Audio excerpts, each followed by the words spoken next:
En el nombre del Padre, y del Hijo, y del Espíritu Santo. Alabado sea nuestro Señor Jesucristo. Queridos hermanos, hoy celebramos la fiesta de San Agustín de Hipona, el gran teólogo y padre de la Iglesia, que marcó un antes y un después en la comprensión del misterio cristiano. Fue el pensador más grande de su tiempo, el más grande de los padres, el que tuvo mayor producción literaria y por tanto el que nos aporta mayor riqueza en el conocimiento del misterio de Cristo y en la exposición de las verdades reveladas. Pero San Agustín de Hipona tuvo un recorrido existencial. Por eso uno de los momentos más importantes de este camino, de este recorrido, fue precisamente su conversión. Una conversión que está más bien hacia la madurez y que no fue algo espontáneo, no fue una gracia tumbativa que recibió del Señor como San Pablo camino de Damasco, sino que fue la consecuencia de una oración y de un llanto, el de su madre Santa Mónica, durante tantos y tantos años, perseverando por la conversión del Hijo tan querido. Nosotros muchas veces nos quejamos de que nuestras oraciones no tienen la eficacia que quisiéramos. Nos empeñamos en rezar y no obtenemos el resultado. Tenemos el ejemplo de Santa Mónica, que nos tendría que estimular a rezar siempre. Y a rezar con lágrimas, es decir, a poner también no solamente nuestra plegaria, sino todo nuestro sentimiento, todo nuestro ardor en aquello que pedimos. Santa Mónica tuvo un hijo excepcional, pero sobre todo dio a la Iglesia este hijo excepcional que tanto bien ha hecho y ha marcado en la vida de la Iglesia. Él nació en Tagaste, en el norte de África, siendo el hijo de Patricio, que era un pagano, que después acabaría sus días siendo catecúmeno de la Iglesia, y de una mujer cristiana llamada Mónica. Tenía dos hermanos, un hermano y una hermana, cuyo nombre desconocemos, pero sabemos que llegó a ser, después de quedarse viuda, superiora de una comunidad de monjas. Y San Agustín tuvo siempre una inquietud por la verdad, porque era un niño muy despierto, que tenía gran interés por conocer y por saber. Él mismo se sentirá deslumbrado por la figura de nuestro Señor Jesucristo. Él reconocerá que lo amó desde siempre, pero no así su cuerpo místico, la Iglesia. Y precisamente porque no acababa de comprender el sentido del Antiguo Testamento, que le parecía algo demasiado pesado y sombrío, que eclipsaba realmente la grandeza del misterio cristiano. Y así recibirá una formación esmerada, pero esta formación también, con su propio interés y afán de protagonismo, le llevará por buscarse buenos puestos en los que él desempeñará sus tareas como maestro, y así viajará a Roma y después a Milán. Y entrará en una secta, el maniqueísmo, que definía este mundo como en el que hay un dualismo entre dos realidades, el bien y el mal. Y así todo se etiqueta, o es del bien o es del mal, como si hubiera un Dios bueno y un Dios malo en contraposición continua. El maniqueísmo es como una prolongación de las ideas gnósticas, y que San Agustín, pues, en un primer momento se dejará captar y deslumbrar por esta secta, pensando que esto realmente le daba cumplidas sus aspiraciones en el conocimiento de la verdad, pero pronto descubrirán que todo aquello es una patraña.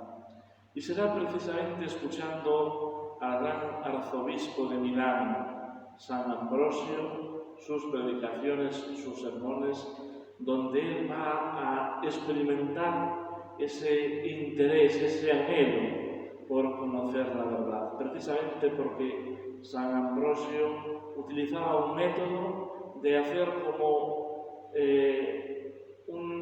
una comprensión hermenéutica de la historia de la salvación, particularmente del Antiguo Testamento, desde el misterio de Cristo. Cristo es el centro y desde Cristo se entiende todo lo anterior y todo lo posterior.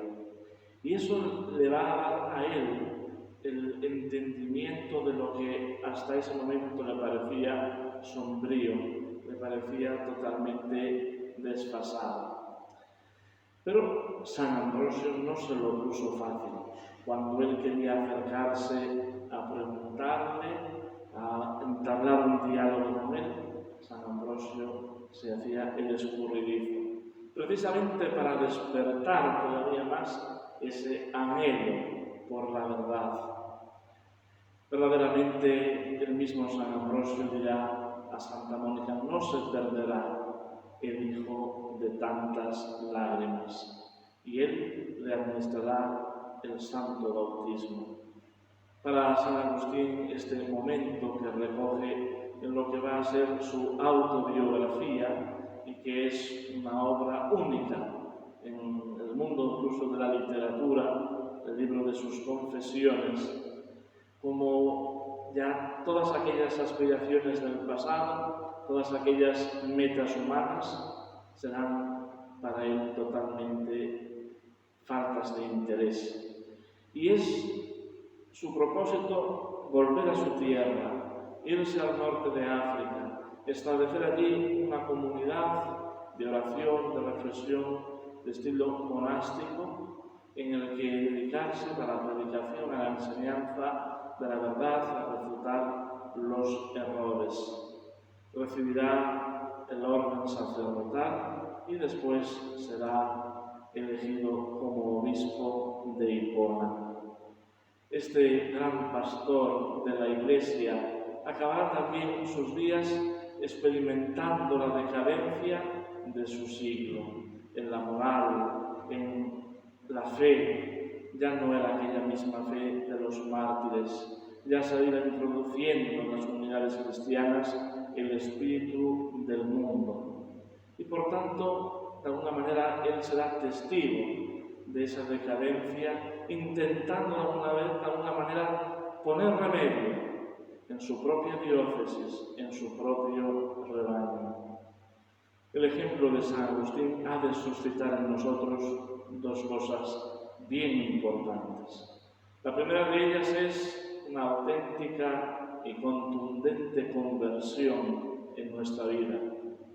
Poner nuestra vida hacia Dios, volvernos hacia el Señor, convertirnos hacia Él, dejar de lado todas aquellas distracciones del mundo que nos embaucan, que nos entretienen, pero que no nos ayudan a avanzar hacia nuestra verdadera meta, que es el Señor.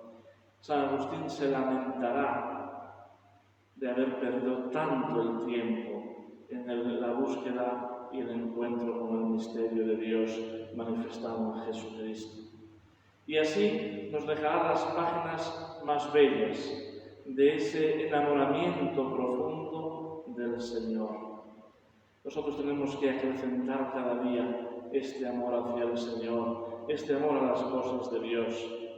No entremos en esa mentalidad mundana que parece que desacredita todo lo sagrado, la oración, la Santa Misa, el Santo Rosario, como algo rutinario y monótono. ¿Qué puede haber más rutinario y monótono que la pérdida de tantas horas y horas de nuestro tiempo sentados delante de una caja y delante de un teléfono, que el 90% de lo que nos está proponiendo es falsedad y mentira? El otro aspecto que nos propone San Agustín como ejemplo es el anhelo por el conocimiento de lo sagrado, el estudio de la teología, el estudio de la verdad. Como tantas veces he dicho, tenemos que leer el catecismo, tenemos que conocer las verdades de nuestra fe para dar testimonio de ella, para saber rebatir el error, para tener un espíritu crítico ante esa amenaza constante de intentar influenciarnos, adoctrinarnos, convertirnos en borregos de un sistema que aniquila toda capacidad de pensamiento crítico y en una sociedad que camina hacia el abismo. Que San Agustín, por tanto, no solamente nos inspire la auténtica conversión y el conocimiento de Dios, sino sobre todo que interceda por nosotros ante el Señor. En el nombre del Padre, y del Hijo, y del Espíritu Santo. Amén.